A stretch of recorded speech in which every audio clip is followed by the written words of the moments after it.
Hey, we back once again. Hey, it's Mr. Bullock here with Life After the Gunshot podcast. Hey guys, the summer has officially started. We're here. So I'd like to introduce my guest. Yep, my name is Dr. Owolewa, licensed pharmacist, current U.S. representative, Washington, D.C., and candidate for D.C. Council at Large. Man, nice to meet you. I appreciate you coming out here today. Thanks for having me. Man, so let's start off strong. So, we're here at the nation's capital, and, as I was, driving here to meet you, Yeah. I seen a lot of, the National Guard, et cetera, around in the city, right? Right. But they're only where, what's a good word, the big buildings are. For sure. Right, not across the bridge. Mm-hmm. What are some of your thoughts on, where the National Guard is being placed, how they're interacting with the community, et cetera, et cetera? First of all, I want to thank you for that question because it is important to point out that this National Guard occupation is not normal. This is not something you will see in other states. Donald Trump has tried to implement in other areas, but it's been rejected. But here, you're seeing a National Guard not only be in Georgetown and watching metro stations, they're actually not serving a purpose, right? President Trump is basically saying we're doing this because you need to improve public safety, and they haven't affected public safety at all. In fact, there was a recent article, I believe it was on Axios, that said just that. It hasn't improved our public safety. And at a time where D.C. is in a public health and safety crisis, we're doing too much to punch down on marginalized communities and not enough investing. And when you're seeing these young people act out, you are seeing the lack of investment in young folks. And I was watching your documentary, The Life After the Bullet, Life After the Gunshot, Yeah. and you're seeing scores and scores and scores of people who have been living with trauma after trauma, and seeing our policies and our budgets fail people at this critical point is just another indication of us moving away from prevention and moving more closer to incarceration, which doesn't keep us safe. You cannot incarcerate yourself to safety. You cannot deploy a National Guard to find safety. You can only employ to safety and provide and invest to safety. Yeah, and I'm glad that you brought that up because as I was driving, National Guard was on the right side, and I seen a group of kids, right, walk right past them, Right. and once the National Guard got behind them, the kids turned around and they stared for about a good 60 seconds, right? So I'm just thinking, like, what type of questions, do the children have? When they see things like that, and like you said, it's traumatizing because they're not used to the National Guard being in the neighborhoods, you know what I mean? Right. And, I think that, when it comes down to it, we have to do better as a community, right? I think we have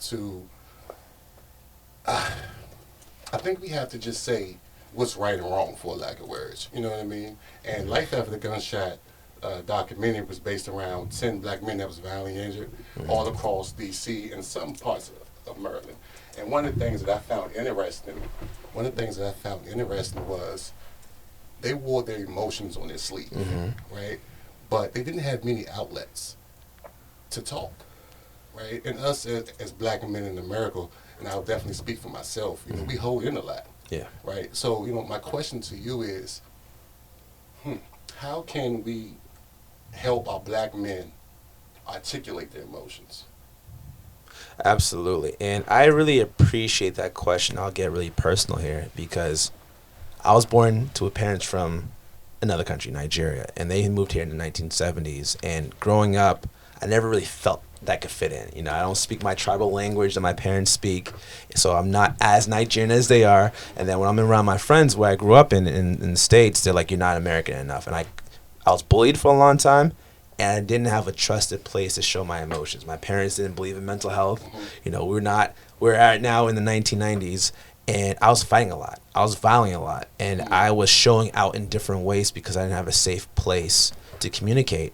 And when I was watching your documentary, Life After the Gunshot, I was looking at guys like Slim, and it felt like this was the first time he was able to talk about not holding his daughter, not being able to do the simple things because of his trauma, and you could still feel that semblance of I want to be vulnerable, but I still got to be tough. And today's kids, all they know is toughness. They don't know love. You have social media that forces you to be the best you can be because they're not showing the real life of things. And, it was something that I believe that we not only need to show the need to provide mental health, but we also have to keep safe places. And at a time where our council is calling young people of color juveniles, pushing curfews without investment, we're literally telling kids that they don't belong in their own communities. And that's not only the wrong message, but this is also something that young people are smart enough to understand. They know that if the community doesn't embrace them and keep them warm, that they can just burn it down and shut it down. Yeah.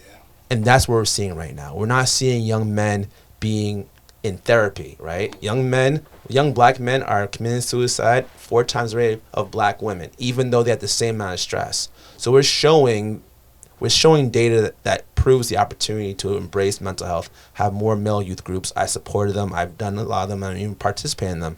But also showing that positive role model. You talked about the National Guard. Imagine if there were doctors or filmers like you on that side telling them what they could be in the future. Yeah. What kind of message do you think that shows, especially for young people living east of the river where I live? Yeah. Right now, we'd rather send National Guard and police at them and not send them role models like yourself who can really show them what they can be and the steps to get there. Yeah, I agree. So do you think that, when it comes down to it, I believe in discipline. Sure. Right? I think, to be a successful black man, you have to be disciplined. Yeah. You know what I mean? And what we're seeing in the neighborhoods, like the Navy Yard, et cetera, with the teens, obviously they need attention or they want some attention. Yeah. Right? But we still have to hold them accountable. For sure. Right? Because I have a 15, 16-year-old son, and, he got in trouble a couple of times this year, and he lives with me. Right. Right? But sometimes he just make bad decisions. But as a father, right, I say, look, you can't do this. I got to discipline you some way, somehow. You can't just think you can go into a grocery store and steal a pack of Skittles and put it in your pocket and walk out and say, hey, because my mom might not be here or my dad might not be here, this is why I'm doing it. No, absolutely. I agree with you. And I was able to learn a lot about consequence playing sports as a youth, having a job as a youth.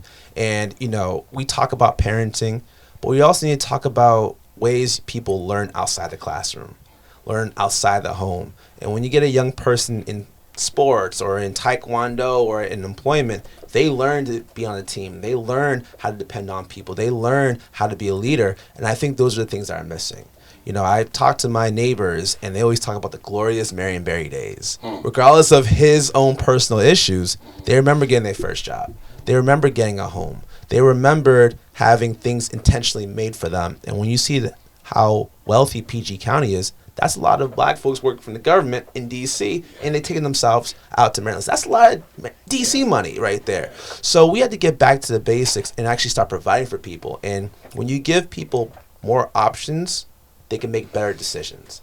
It doesn't mean they can't be held accountable, but if you just keep slapping them on the hand and never give them the carrot, then there's no incentive to play by the rules. And right now, we are dealing with a D.C. that is leading incarceration and punishment, but not enough in opportunity. Yeah, I think, I'm glad that you said that. Incarceration, my family has been rippled by incarceration. For sure. You know what I mean? And, my father, he did, first time he did, I believe it was 10 years. The second time he turned around and did 22 years. So I didn't meet my father for the first time until I was 21 or 22. So I understand, I remember those memories where, you have those Father's Day events at the school, et cetera, and my dad wasn't there, and many other black dads wasn't there because of mass incarceration, drugs, et cetera, et cetera. How do we bridge that gap between father and son and keeping both of them outside of the penitentiary, right? Because everything is being thrown at them right now. Look at social media. Everything is shooting, drugs, sex, money. Right. Right? So how do we inspire our people to understand it's more than life than just that? That's my question. Absolutely. First of all, I want to commend you for being able to trailblaze in a way, because I'm sure there were days that you had to figure it out on your own. Yeah. I'm sure you had to guess it right, and I'm sure there was times that you made a mistake and you wish you had someone to help you prevent that. So I want to first commend you for overcoming those barriers. And number two, it brings me back to a program that I did a few years ago. We created something called the Expungement Clinic. And long story short, my house got shot into, and this is Ward 8, so by the time I got home, the cops weren't there, the neighbors weren't outside, but the streets were talking. And I had a bunch of young people outside, and I'm like, what happened? And these were guys that played music all day. They were just chilling, lounging, and one day somebody just shot at them. Thankfully, nobody got hurt. But I asked them, like, what keeps you guys outside? And they were saying, you know, they couldn't get a job that they wanted to get. They couldn't live where they wanted to live because they had criminal records. And I asked them, well, if I remove your criminal record, what would you do? They're like, well, we'll get that job, we'll move out of parents' place, and you basically won't see us do this anymore, playing music outside. And selfishly, I'm like, I need to get that record so they don't be playing music and they don't get shot at. But when we did these programs and helped connect them with attorneys, I started to hear that missed opportunity of engaging with their folks. Their parents or their uncles or their dads were in the streets, and that was their example. So the best thing we can do, in my opinion, what was worked for me, is getting those folks who have experienced incarceration, whether they're related to these people or not, to come back and talk to them about where it leads them. Because as a politician, as a pharmacist, I could talk to these guys until my face turned blue. But they're like, unless you were where I was at, unless you've gone through some things that I've gone through, you're not speaking to me, you're speaking at me. And getting some folks who not only have been through those things, but also turn their lives around is also really important. Because I brought folks who are returning citizens who now work for the unions making a lot of money. Folks who create their own businesses and doing really good stuff. Folks who are still trying to figure it out, but we're connecting them through grants and things with the government to have that positive change.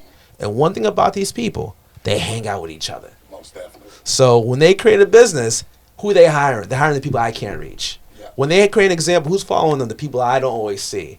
And that reach one to teach one is something that is really important. So yes, we need our fathers to be connected to opportunities to enter properly, but we also need them, once they succeed, to not close the door and pull other people up with them.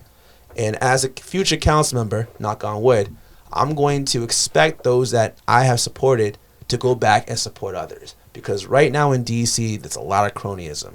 There's a lot of, you know the mayor or you know that council member, you get ahead. Everybody else, figure it out. And I need all those opportunities to either go all the way down or we're going to start from the bottom and go up. Because the way we're working with this budget is not fair to those who built this city. Yeah, yeah. So look, we're going to have to do a rewind. You know, I didn't know that your house was shut up. Yeah. Right? Yeah, 4 years ago, yeah. Yeah, I'm sorry to hear that. How did you feel when you walked into your home? Were you home or did you walk into? No, I wasn't even home. I had a roommate and she just called screaming and whatnot. Mm-hmm. And I was at a dinner with somebody and I stopped and I came straight home. And then she was outside at the time. So then when I went inside, that's when I saw a lot of the damage. And to be honest, my first feeling was like, damn, this stinks. Let me call my home insurance.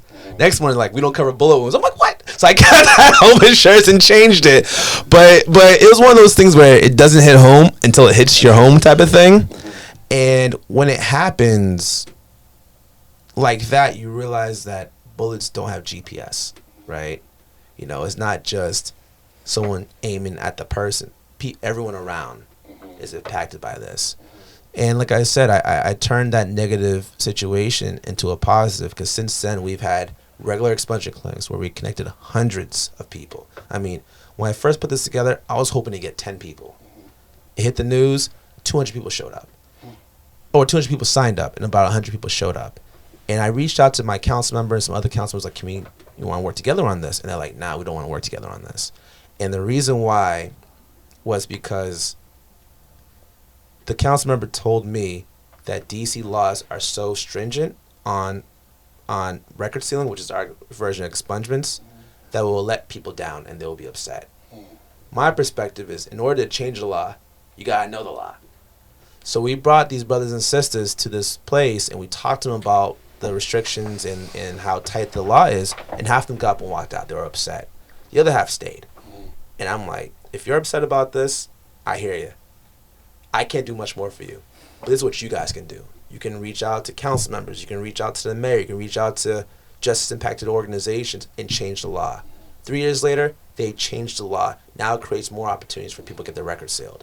And the reason why I'm proud of that isn't because of what I did or what I started. It's because you had these folks who are otherwise not talked to, not listened to, not paid attention to, essentially change the lives not only of them, but for so many other people who they would never meet. Yeah. That community level leadership that they showed inspires me to keep trying to do something, because when you build something and you make it a community thing, people can take it where they can. And to find folks who have been at the worst of worst, not only inspire hope for themselves, but for other people and their families, really motivates me to continue the work that I do. Yeah, yeah. So, earlier, you talked about how, for a lack of words, people get hooked up upon who they know. Yeah. Yep. Right? So that made me think about the CVI space and where we are now. So, of course, my history, I worked at Prince George's County Hospital as a violence intervention specialist. I did that for 2 years. And before then, I did some internship work with Dr. Richardson. I worked for Merlin Park and Bragg. I've done so much work in the community, right? So, my question to you is, the CVI space is being attacked right now. For sure. Because of certain bad apples. Sure. Right? Do you think the CVI world can come back from that? Or the DC CVI world can come back from what's going on in the news right now?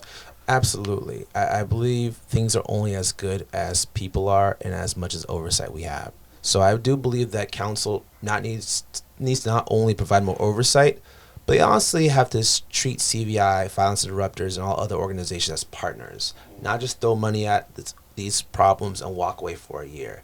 They need to reach out to certain organizations, certain people, and say, what can we do together?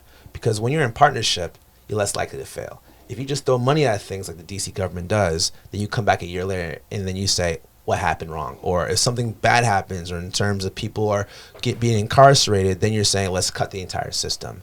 And number one, it's been shown to work.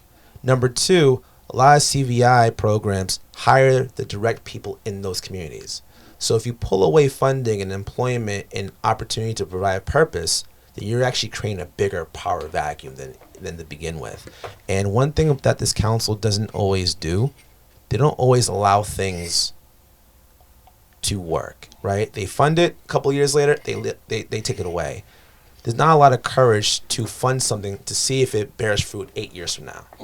That's what we need on the council, right?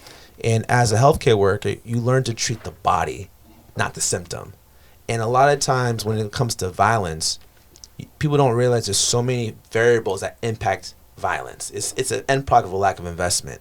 That if something works for 2 years doesn't mean you can take funding away because it's not necessarily a problem anymore. You have to keep going because it's a moving target. If employment goes down, if the rec center closes early, if young people have nothing to do, if you take away funding from sports and these kids are outside unsupervised, things happen.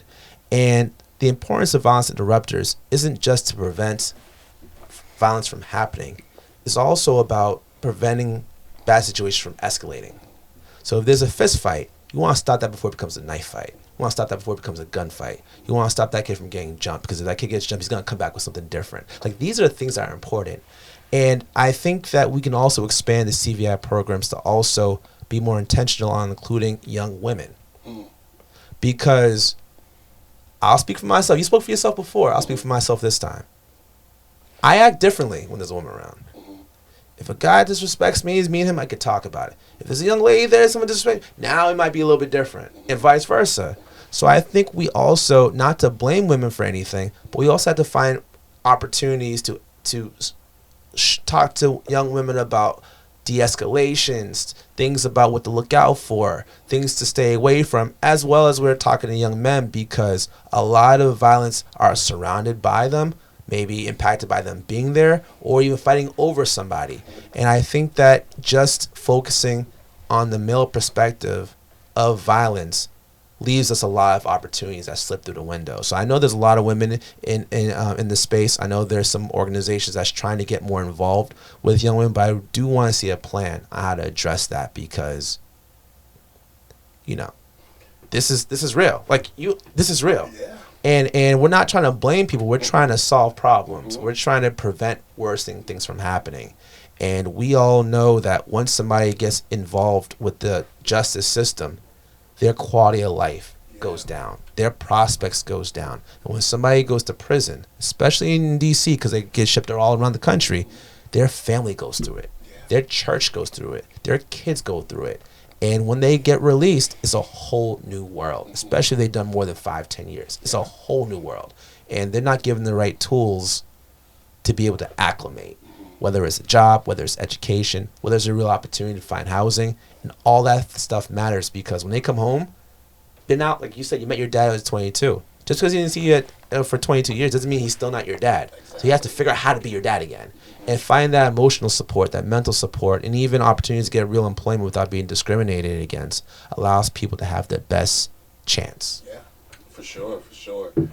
Oh, this is a great conversation, man. As you talk, I just have questions popping in my brain, man. Talk to me, brother. How do we bridge the gap between the CVI world and the police? Right? Because we need both to be on the same page. Absolutely. How do we do that? It comes with collaboration. You know, it reminds me of the whole teen takeover situation. And I know DPR started doing something called the Teen Spring Jams, you know, just trying to give young people a safe place to be. And I attended a couple of those events. I talked to young people around. And the interesting thing is that it may be obvious to you, but for some reason not obvious to most DC residents.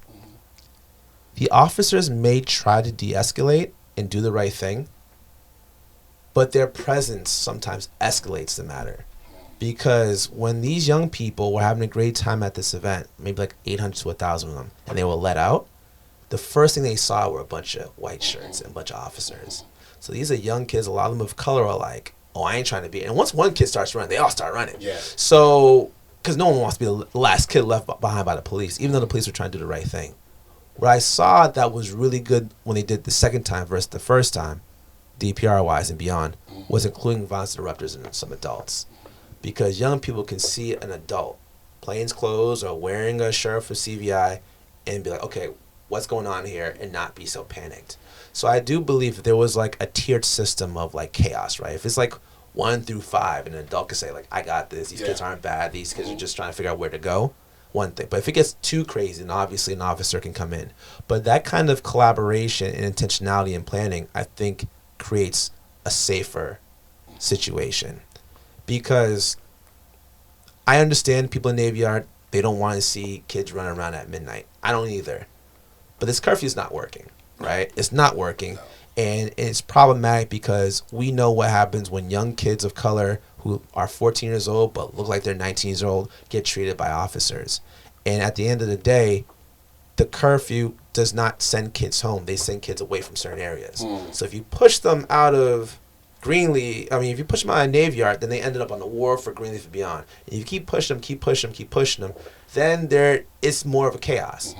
And having violence interrupters who are available to be there in the evening can help keep everything safe. Yeah. Because at the end of the day, we want to keep kids safe. And if we have $22 billion in this budget and kids can't find safe places to be at night, that's not their fault. That's ours. Most definitely. We have enough money to figure this out.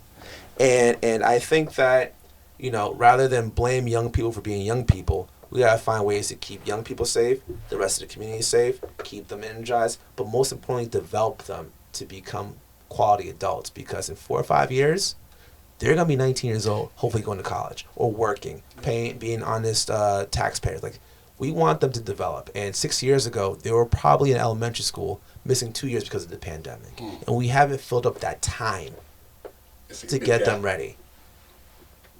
And rather than fill up the time and planning, we're just pushing money into incarcerating. We took $5 million, $6 million out of DPR and recreation and put into DYRS and detention. That's a crisis in policy.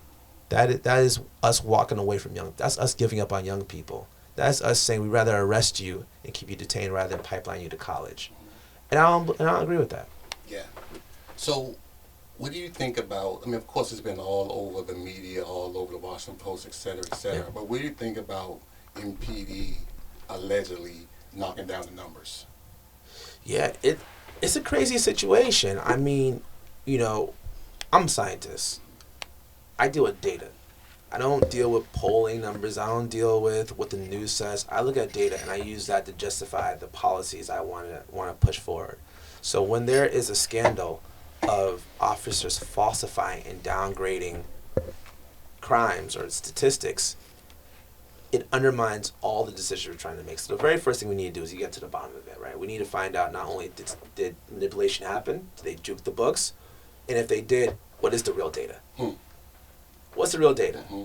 Because, you know, when it comes to the perceived lack of officers that we have, and then you look at what we thought was decreasing bits of crime, it almost made us realize that, number one, we can't incarcerate ourselves to safety, but what other public safety investments can we make? What's working, what's not working?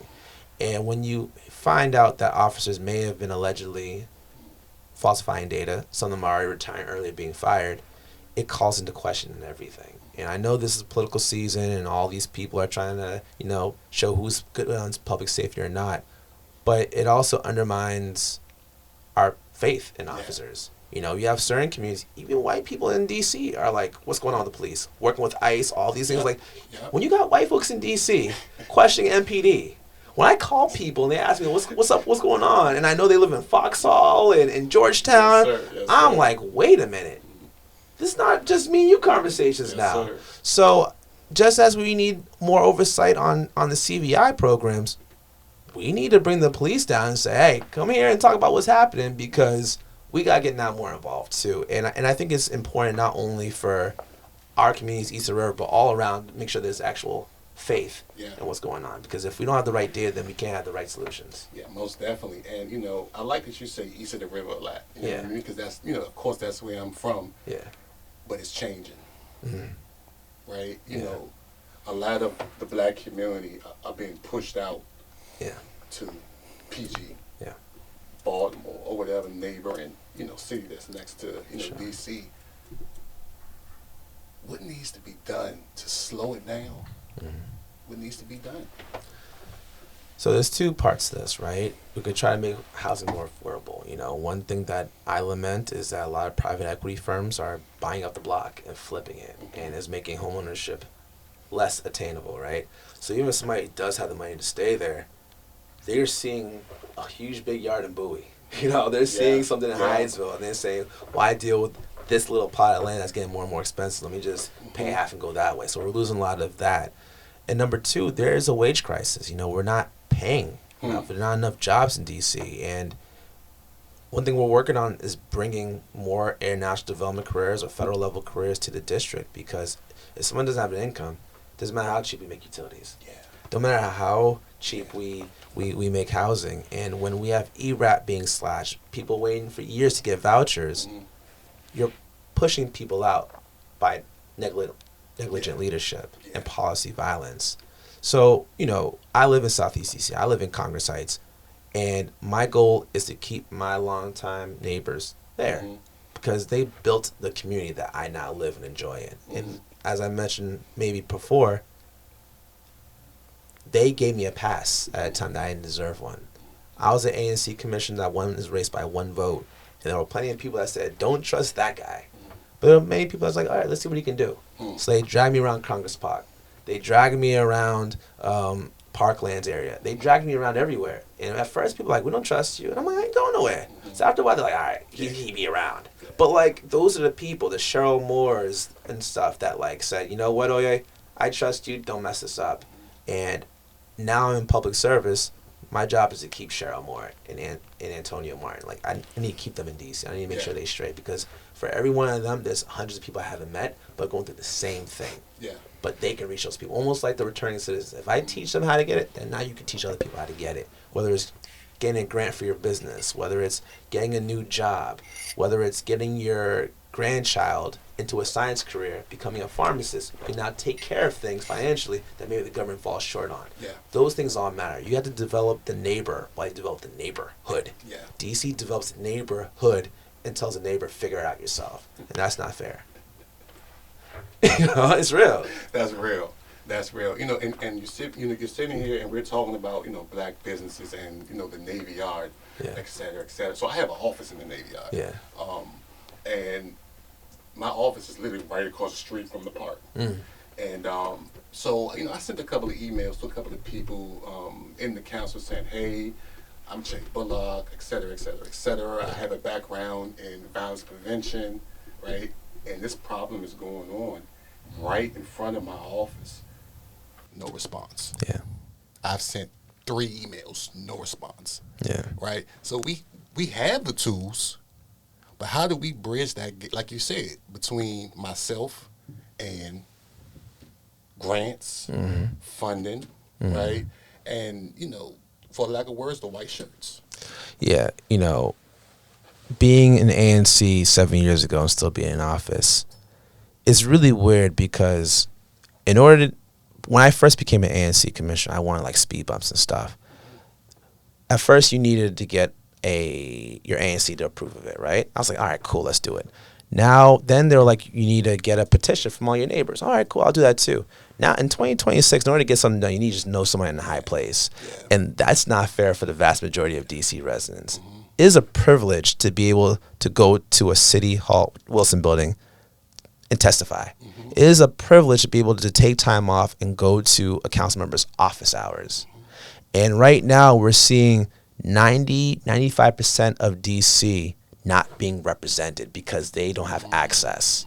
If you're not a donor, if you're not going to swanky dinners, if you're not going into the fundraisers, if you're not on the Christmas list, good luck. Even when you reach the office, good luck finally ever getting an answer. That makes sense. Yeah.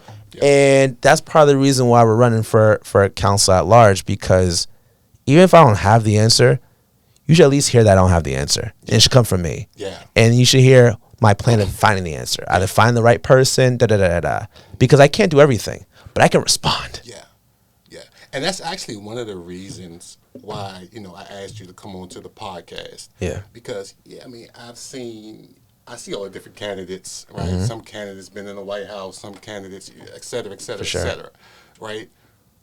But I didn't know much about you. Right. And the good thing is, and which I like, is that the underdog Yeah. is the true dog. Yeah. And you got to give the underdog a shot. Yeah. You know what I mean? So that's why I said, let's get him on immediately.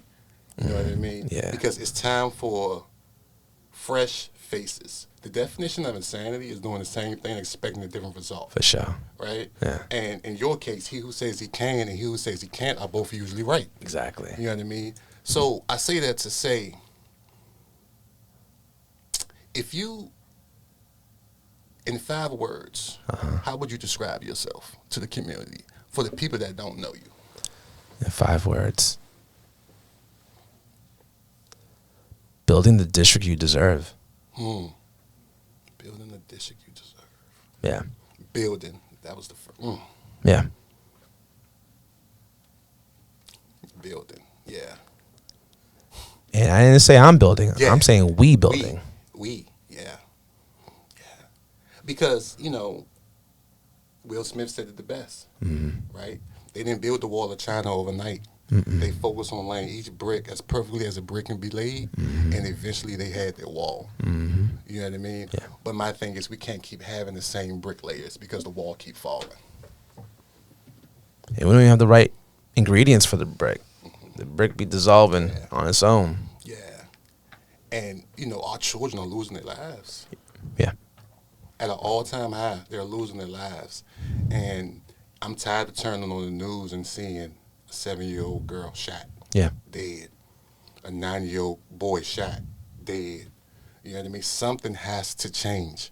So, I say that to say, when it comes down to, let's shift back to the CVI work. When it comes down to the CVI work, Right. what do you think could be improved? In terms of the CVI and just all violence interrupted, like I said, I think the improvement would be made once you are true partners with the council and beyond. When there's a true plan, and the plan doesn't have to come from the CVI solely, it has to also come from the council. And it doesn't mean that everything has to go right, but we also have to be able to find the problem when it happens, not a year later, not 2 years later. Because when things happen and you lose people, now I'm just not talking about losing their lives, but like lose people out of the system, or like people aren't being checked in often enough, it takes so much energy to get them back on track. I'm a healthcare worker who lives and works in Ward 8. So if somebody changes their phone number or changes their address and they don't show up to the pharmacy anymore, I can't just wait till they pull up again. I got to figure out where they're at. And that might include getting a social worker involved. That might include calling a secondary number. That might include a lot of different things. But every day you lose track, it takes way more energy to get back on track. You know this. So when the council decides to be a true partner, when the mayor's office decides to be a true partner, when the attorney general's office becomes a true partner and not just a grant provider, then I do believe we'll be able to get better every single day. Because it's not going to be perfect on day one.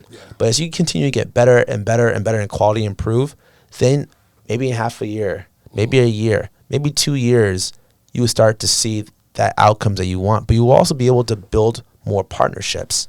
Right now, it seems as if only a few organizations get the money, and everybody else just got to wait for next year. We decide to give money in silos, not collaborate within organizations. See where there's overlap. Maybe have 2-3 people this day, have whatnot. But when we work together, we're not competition. And there's a lot of competition in the CVI network. And when people know that they're going to be taken care of, then we can focus on the mission at hand. There's no community more important than another. Marshall Heights is just as important as Congress Heights. Bellevue is just as important as Penn Branch. Like these kids are the most important thing. Their families are the most important thing. And when we siloed the money and just have folks in one organization have everything, then we're not as strong together. We all are a team, and we're only as strong as the weakest link. And we allow maybe newcomers in CVI or folks who've had to string it on their own to do it on their own, then we're not fixing the entire ecosystem. And it's not just a Ward 7A thing. If you don't contain an issue in Ward 8, it's going to spread to Ward 7. And if it starts at Ward 7, you don't contain it, it's going to get to 6, 5, 4, 3, 2, 1. And next thing you know, we have a citywide problem. And we don't right now have an at-large council member who's able to mobilize in this way, have a Ward 8 conversation in Ward 3, have a Ward 2 conversation in Ward 7, say we in this together. And, you know, it's disappointing to me because when people go out and vote, they're going to vote for the individual that they see. Yeah. Right? Regardless if they know them or what the mission is, right? I really think it's about who that person is taking pictures with, et cetera, et cetera. You know what I mean? And, you know, that's the downfall of elections and things of that nature, man. Because I'm not real big on voting and et cetera, et cetera, et cetera, right? Because I haven't seen it help. Honestly, I just haven't seen it help. And now that we have situations, you know, different people getting hit with different federal cases, et cetera, how do change my mind? Can you change my mind in 30 seconds? Well, it's not really about what I could say, because every politician says the right thing. And that's when you're like, all right, how are we going to really do this? It's really trying to focus on making every day count, not just make it on election day, right? When you worked with the Friends of Incarcerated People, like with Stuart Anderson, when you've made programs with Minnie Elliott and Ward 5 teaching people how to use Narcan to save their lives if they face an overdose, those are the relationships that you build that now when you're on election day, it makes a difference. You know, someone like me comes up so much different than everybody else because, as I mentioned to you earlier, the streets gave me the purpose. It wasn't the creme of the creme. And I'm one of those candidates that's not backed by the establishment. And I've won elections after election, even with a name that most people can't pronounce, because the work spoke for itself. So when it comes to where I live in Ward 8, people always say these people aren't political because they're not voting. No, they are political because they are not voting. No one has earned their vote and convinced them to vote. When it was Barack Obama running in 2008, people were the voting line was wrapped around the rec center. So they could vote. But it's like what have you done for me rather than asking me to do something for you? Yeah. And whether it's the expunge clinics, the business workshops, whether it's the community events I do with seniors, helping them with the health care, we have showed up time and time again, and these people have showed up for me in ways they might not have expected them to. Yeah. And we won election after election. We are leading the polls. We're 12 days from victory, but it came from being in the community, because I'm not invited to the swanky dinners. Me either. I'm not invited to the fundraisers. They don't send me Christmas cards. Both sides of a mayoral race may look at me like, I ain't really rocking with you. Yeah. But it's really the community stuff that I've done that made people go like, we can't ignore this guy because he supports people that have been left behind. The returned citizens, the kids, the seniors, the folks that vote all the time and see nothing done for them. I'm the one they call on when it's time to crash out, because they know they can't call their council members half the time. And does it stink to always be the guy crashing out? For sure. It does. For sure. Because when that other politicians come down, they're taking group pictures. When I come around, they're like, what have you done for us lately? Here's this new problem. Most definitely. But it has created a sense of purpose with me that I wouldn't trade. Like now that I'm invited to this swanky stuff, I don't go. The corporations and the billionaires are trying to back this campaign. I said no. Because I tell other candidates not to take it. I've convinced people to run for office. And if I took the easy way out, then it would invalidate all the things I told people to trust. We need more good people running for office. Yeah, for sure. We need more people that come from marginalized communities to run for office, because they give other people hope that they can do it too. And when you don't see the person from the block do good and stay and run, or stay here and create a business that hires other people, then we're just losing that talent. Yeah. And, I think a lot of people who run for office feel like you need to have the shiniest name, or you need to be connected with the most popular politician. And I try to tell them that the work speaks for itself. Yeah. And if you haven't put no work in, then you should probably consider putting some work in before you run. For sure. But even if you don't put no work in, then at least stand on your values. Yeah. Don't try to sound like me. Yeah. Don't try to sound like Barack. Yeah. Don't try to sound like Zoran. Don't try to sound like Mayor Bowser. Find something that speaks to you and stand on that. And if people don't work with it, then maybe it's not your time yet. But now you're seeing folks just copying the point of the day, latching on to what's new on the news, and not standing 10 tones down on your values. Yeah. I'm willing to have the uncomfortable conversation. Yeah. People are talking about the curfews. They don't work. Yeah. They marginalize kids of color. We haven't had a curfew in the last, month or so. There hasn't been one teen takeover. So when you look at the data and not into emotions, you can find the solution within you. Yeah. When you see $6 million being pulled away from our rec centers and kids don't have anywhere to go, that's a policy decision. When you go to rec centers that cost tens of millions of dollars and you walk in and you're just staring at staff members because there's no kids in there, but kids are fighting outside, that's our fault. Yeah. That's us. Yeah. When we're taking money away from youth athletics That's it. Yeah. at a time where these kids are having all these hormones and energy, that's our decision. That's us. Nah, for sure. These kids aren't stupid. These natives aren't stupid. Even if they have low income or if they're seniors, they're not stupid. They know when they're getting played and when they're getting had. But we're over here telling them that they're not. And now they're not voting. Yeah. The thing is their fault. It makes me think about, I guess, the reasons why I don't vote. You literally just hit it on the nail. Yeah. And so we have a couple minutes left. For sure. 3 minutes left. So look, life after the gunshot Yeah. is about public safety. For sure. It's about keeping our communities safe. Right. You know what I mean? So for you, Yeah. what does self-care look like? Self-care is the intentional actions and habits you have to make sure that your outcomes are positive. Whether it's mental, whether it's physical, whether it's financial, whether it's environmental, we keep us safe. Laws alone don't keep us safe. We keep us safe. Our community keeps us safe. So in terms of making sure you're addressing mental health, being more intentional about it, make sure those around you, you try to keep yourself around positive people, making sure that you use the people in your life appropriately. Your lady may not be the best person to share all your emotions with, for better or worse. She may not be equipped for it. But finding folks that you trust in that want to do well, that want you to do well, for your own sake, not to take something from you once you get there, I think it's also really important. But also, success is what you define it to be. You know, what success for me may be different for you, and I can't tell you what I want success for you to be. It's up to you to figure out what you want it to be, and I can help you get there. Yeah. Now, if things change, we can adjust with the change. But I want to make sure that, you know, health, all these things are reflective to what your purpose is. Yeah. As I mentioned before, young people are burning down the community that's not embracing them. They're feeling the warmth from a city that doesn't treasure them, that doesn't want them. And whether it's 90s or whether it's life after the gunshot or whether it's even now what we're seeing in our communities, we are leaving young people behind, and they are forcing themselves in front of the picture. When we send officers out there and say, do not show up here, they are showing up there. Don't come here, they're showing up at that spot. If that's not a reflection of what is being done versus how we need to change course, I don't know what is. Because locking up every young kid in D.C. is not a good outcome for our future. Yeah.